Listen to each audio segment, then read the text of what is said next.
Summer doesn't mean an end to the snowboarding season, but it is tougher to find a good place to hit the slopes.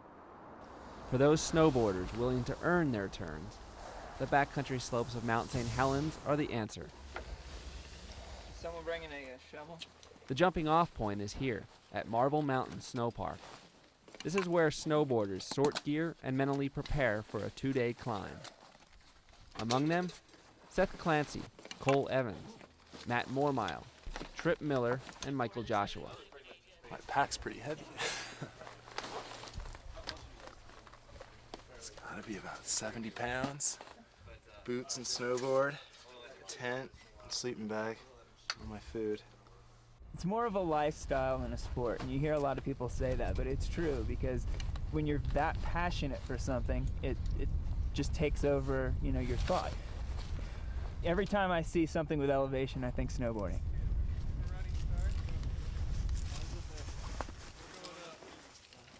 A trek like this requires stuff. All in all, nearly 80 pounds, crammed, strapped, and held together in every possible way.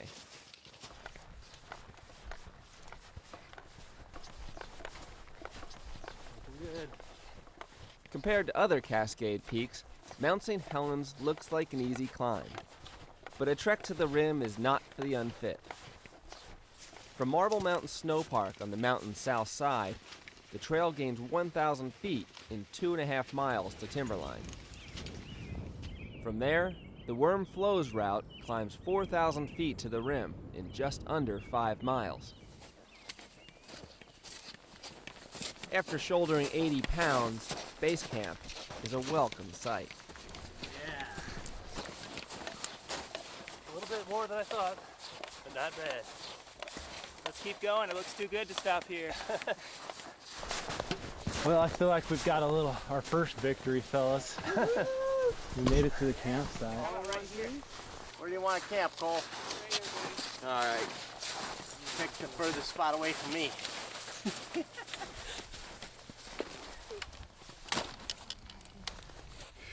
We're about 4,000 feet on Mount St. Helens right now, and it's really still, really calm. The walk up, there was a nice gentle breeze blowing, kept us cool. There were smiles on people's faces as they were snowboarding down. I was just really excited, and once we got up onto this plateau, the view of the mountain is just so spectacular right now. This late evening sun, man, it's just making everything look wonderful. I knew it would be hard hiking up, and it was just so amazing when you get above the tree line and everything just kind of opens up, and you can just see the mountain and see Hood and Adams. It's just a beautiful view. It's perfect. It's summertime and we're up here snowboarding. It's great. We've got about 2.5 hours until the sun sets this evening, so I'm gonna just enjoy my time. The work is over for this day, basically. Kerry Meyer, who volunteered to haul TV gear up this mountain, finally takes a break. Woohoo!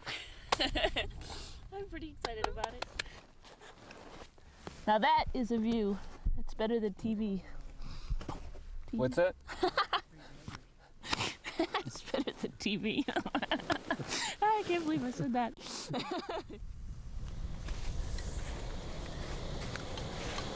We have alpine pasta.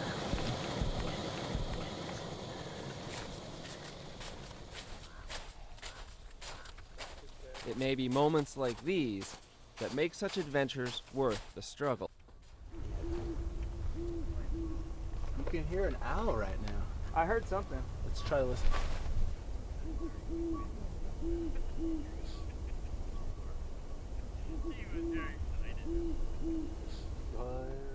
Yeah, nice. Good ears. At least I got around the hook. Good work.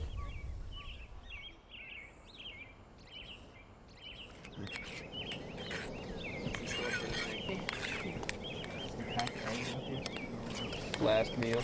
Yeah, could be, you never know.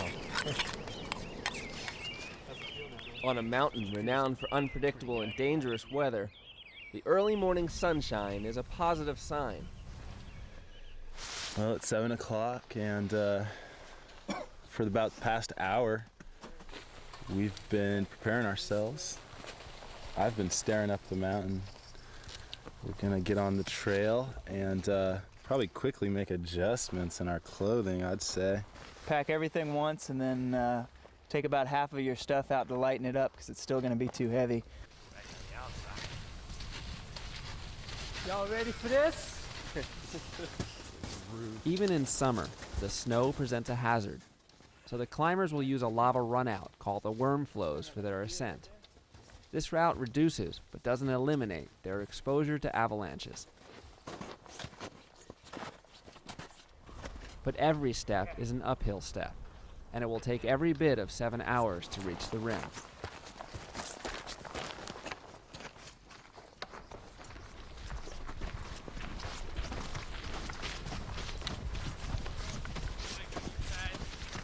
Wow, these views are fantastic. Pretty good pace so far. So far. Let's hope we can hold it to the top. The path of steps kicked into the snow is known as boot pack. It makes the climb a little bit easier, but it can still feel like hiking stairs that never end.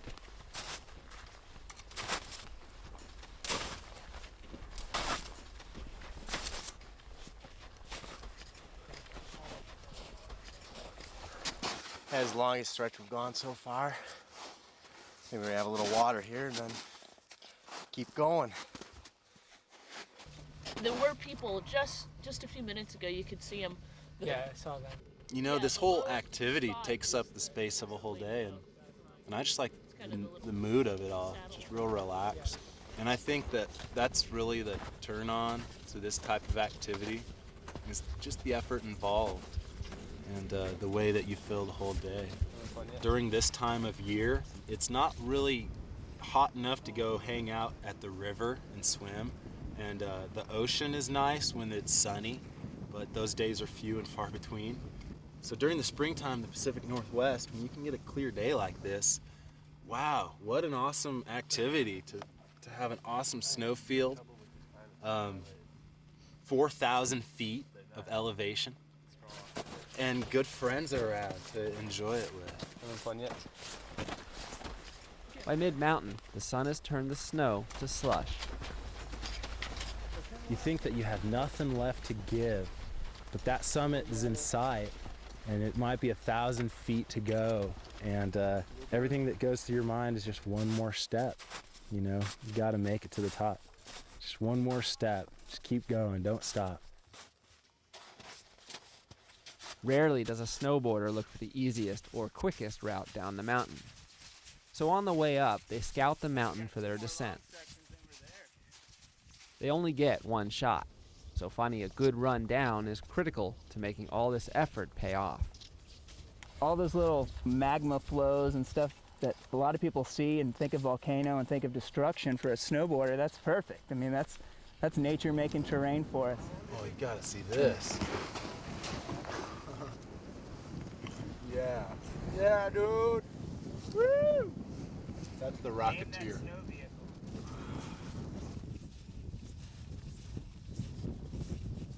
It gets quiet as everyone pushes on towards the top. But finally, the crater rim is within reach. There is no summit to attain, no peak of any kind.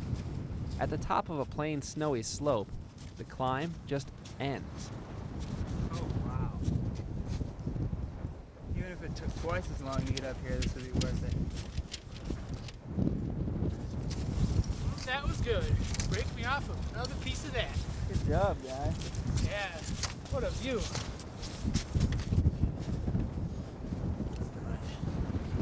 We made it up, though. Only the strong will survive. Yeah, it's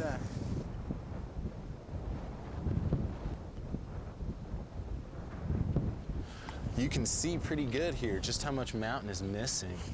I mean, we're looking at the east cratered wall and the west crater wall. And from where we are here on the south, the mountain continued up in a perfect cone. The old summit used to stand 1,300 feet higher than where these riders stand today. But on May 18, 1980, everything changed.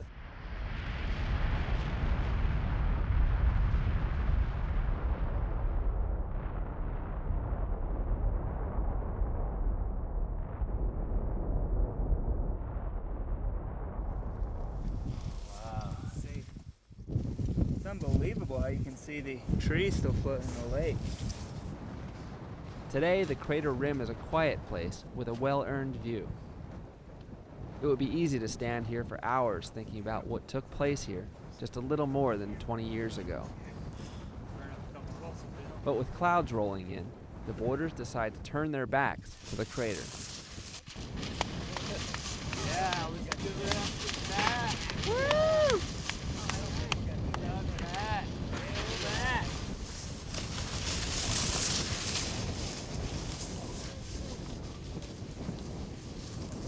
This is wild out here. You're not in the confines of a resort. You're out in nature, and you pretty much have to prepare for, you know, the unexpected.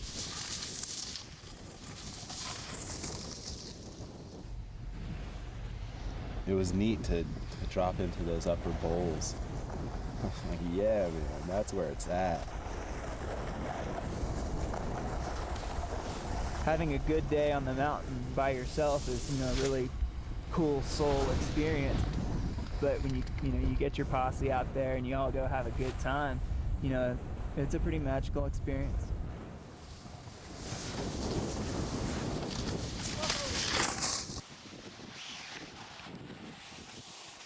When you're on your snowboard, you see the mountain a little different. Snowboarding is kind of a soul sport. It's you and a board and the feeling of the carve.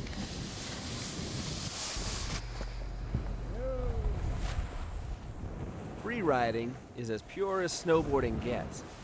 What to do, where to go, it's up to the rider to take advantage of the natural terrain of the mountain. And after 2 full days of climbing, the result is just 20 minutes of hard-earned free riding. I'm happy with myself, man, because going into this, I didn't know what to expect. I'm just happy that it all came together.